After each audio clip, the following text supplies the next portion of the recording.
Now this next problem, this is example 2, and we have solved the quadratic equation having one solution.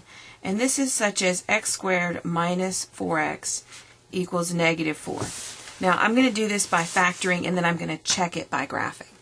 So in order to do this, first I have to put it in standard form like we did before. So let's add 4 to the other side. X squared minus 4x plus 4 equals 0. Now I look at it and I say, well, something times something equals 4, and then something plus something equals negative 4.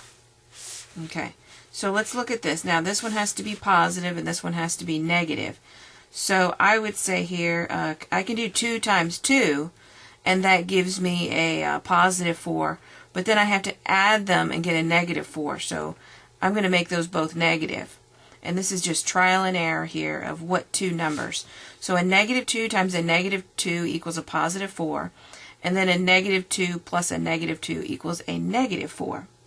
And those are that works out. So let's go ahead and write it up. X. And a lot of times I do this part here in my head. So you don't have to write it out. But for now, if it's helping you, write it out. And then I have my 2 factors minus 2. Now, notice in this case, I have a minus 2 and a minus 2 for both of them. We could also write this as x minus 2 squared equals 0. And since they're the same, I'm going to set it equal to 0, so x equals 2. And in this case, you end up with the same answer for both.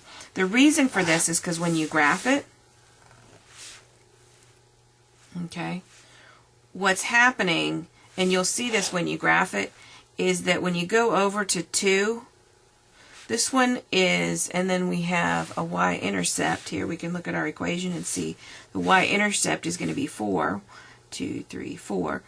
So this graph is symmetric about 2, and it just comes down and touches the x-axis and then goes back up. And that's why there's only one solution, is because it just barely touches it and then in one point and then goes back up.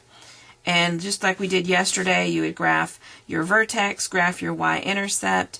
If this point here is really close, I would recommend graphing a few more points. But this is far enough where I can connect those two, and then I know it's symmetrical about the center. So the other side would go up at the same, as long as it's symmetrical on both sides. So that is example